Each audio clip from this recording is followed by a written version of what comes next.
Welcome back, Streamers Reloaded. My name is Tom, and let's get right into the news. And first up today, we have some updates on the JinnyTTY drama from the last episode. As a reminder, Jinny has been staying at the OTK household and invited her brother over. Some other members of the house decided she wasn't taking the whole COVID situation seriously, and they collectively decided she should leave and go home. This led to a clip of her brother expressing that he doesn't care a whole lot about the virus, and another clip where Jinny gets emotional about having to leave the house. So as a continuation of that drama, we begin on Monday with an opinion from that of xQcOW. After reviewing what we saw last week, xQcOW comes out with the view pointing the blame at Jinny and her brother. As we saw from the clip, her brother didn't care a whole lot about the virus, saying that the whole world revolves around him and he doesn't empathise with anyone because no one he knew got it. So xQcOW comes out with a view that directly points at Jinny and her brother. This clip got almost 200,000 views. Here it is.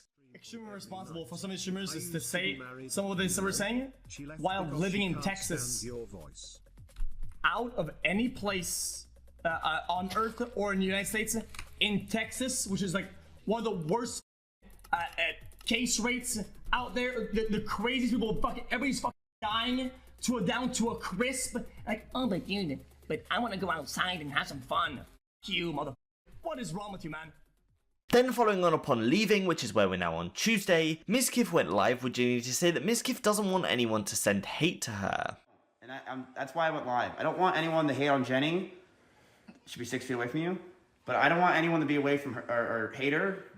To be fair, we did get our results back because we did get tested. Yeah, and I don't want anyone to hate you guys at all. I mean, you guys, there's no reason to hate anybody. It's just stupid miscommunication on almost everybody. And Jenny and I could have definitely done better, and I think the community itself. Well, it's just like a lot of stupid, like it's just like jokes and people take it out of context. Right, it's just jokes and stuff. Then lastly for this one, we head over to Asmongold's Twitter, and he's released a twitlonger. It goes a bit further into detail on why things went down the way they did, saying, going into 2021 we had basically a come to Jesus talk about COVID and quarantining and setting hard rules and expectations that we expected everyone to follow, which also extended to people in the house as well. This wasn't necessarily us forcing anyone to do anything, but it was more so us deciding that if anyone wanted to be involved in IRL events, they had to follow these rules and only interact with people who followed the same rules. People could do whatever they want, but if you wanted to do IRL events, you have to follow those rules. Which goes on to say that Jinny felt she was being a burden to Esfand and offered to leave, but Esfand wanted her to stay and continue making content. Later on, Jinny's brother came to visit and he quarantined in New York as well as did a COVID test prior to flying to Texas. Because he didn't do a second test upon landing at Esfand's house, OTK decided it would be best if Esfand would repeat a 7 to 14 day quarantine until they got new tests with negative results. After Jinny saw that Esfand wasn't able to go to events, she decided that she and Kevin would leave. This was a generally amicable solution that everyone was okay with, so Jinny went on stream and explained it in a way that I think gave a lot of people the impression that me or OTK effectively kicked her out. This is categorically untrue, and it was not only her decision to leave, but it was also her idea. So that's it. This document ultimately says that it was Jinny's decision to leave, and some of the clips that made it sound like it was OTK's decision wasn't the case. So that's it for this one. Then we have one from that of Pokimane with a tweet that blew up, getting 300,000 likes. She said, "People are gonna shit on me no matter what I do. Might as well do whatever the F I want." Now this sums up her situation quite well, but of course it didn't end there. This sparked a lot of positive and negative responses, with a thread that began with another streamer sharing, "I'm about 100% more toxic, opinionated, and angrier than you, and somehow don't get any of the shit you do for simply breathing. It is mind-boggling." This caused a back and forth with a comment that Pokimane read and responded to on stream that says it's because she puts a fake persona. She pretends to be this nice and innocent girl when she's not, and everyone can see through her. She's done selfish things in the past and has hurt other smaller creators and still hasn't owned up. Oh, and her apologies are shit. So for this one, Poki ended up responding on stream, so here is that. Cherry on top for me is like,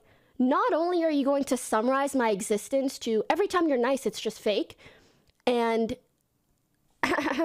me hurting smaller content creators when I literally live for uplifting people that I believe in, rating others, hosting others, gifting subs, trying to bring up people that I feel deserve it.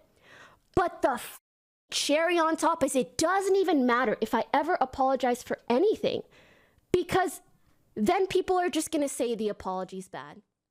Next up, we got a nice piece of news from that of Maya. Maya has done a fundraiser for her own founded charity named Alveus Sanctuary. To help raise funds for this charity, Maya has done a charity live stream with some pretty big goals. Here is the list, and the one people want to see the most is, of course, Maya going bald. The main bit of content from this stream is various auctions that happened. A few streamers brought in their own items to auction to the viewers. One very notable one is the shovel signed by Chance, which is a very old quote from his stream.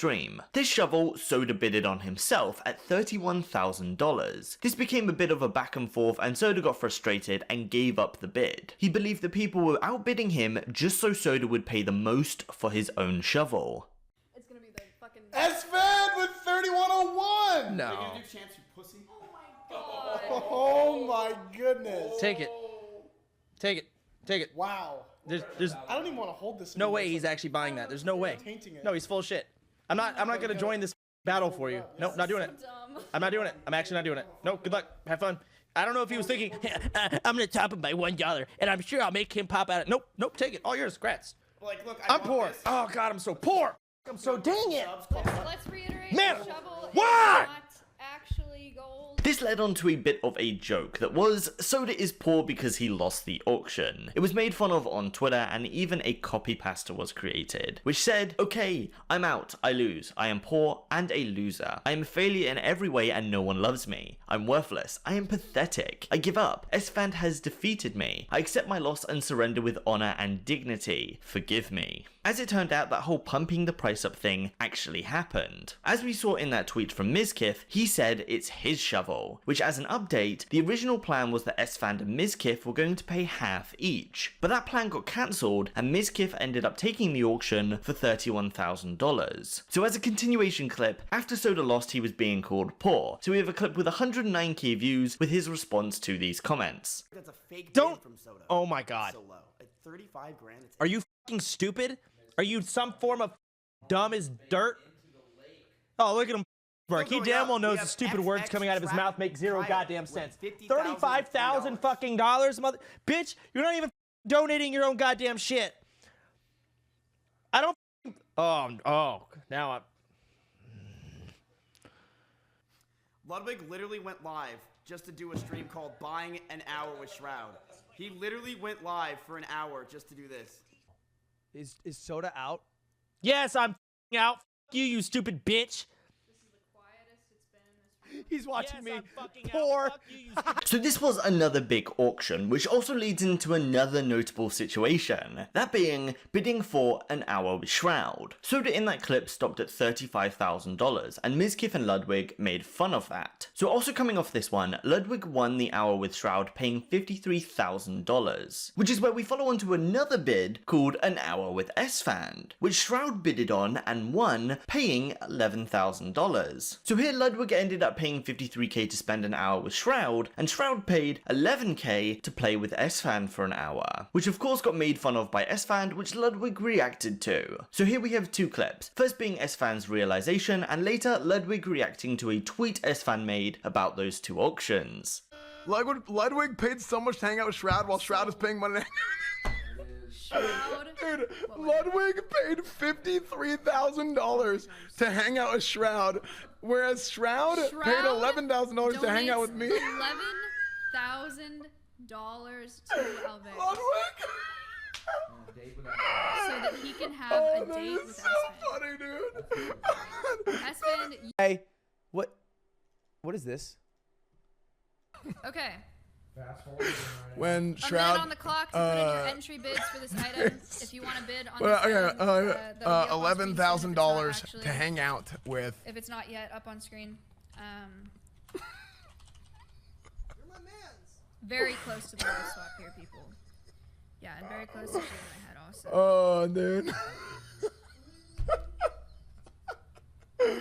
Alex, So there were a lot more auctions, and I don't really want to go over all of them. So in the outcome of things, a lot of these auctions were just streamers bidding on each other's things, and in some cases their own. It did all go to charity, so that is good, but did Maya hit the 500k goal? Yes, she did, so she ended up going bald on stream. Then the final total amount raised is 573,000, and Maya did a thank you at the end of the stream. Following on, we got the official Pogchamp emote. As we know, a month ago, Twitch removed the old Pogchamp emote.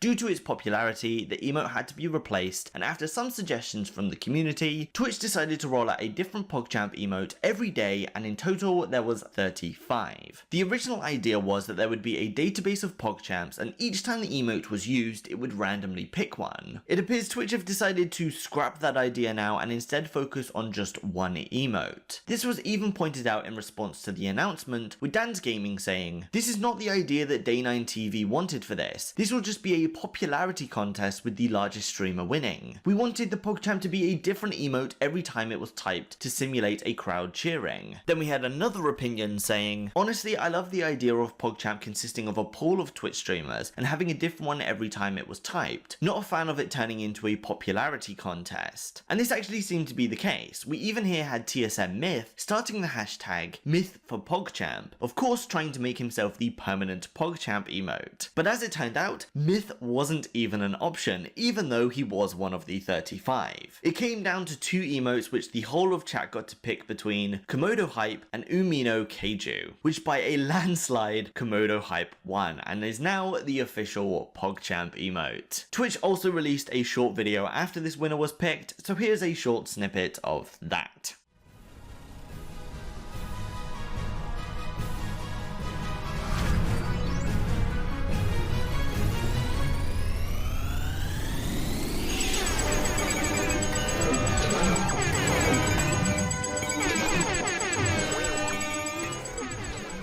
So following on, we got a bit of drama from the GTA 5 roleplay server. Yes, the previous meta was Rust, now it's GTA roleplay. The server known as NoPixel recently got updated to the version 3.0, and along with that, a lot of big streamers are now trying the server out. Well, this weekend we see the first example of a permanent ban from that of Sliker. The situation goes as follows. There is a clip showing Sliker being inappropriate to a female on the server. So starting this one off, here's that clip.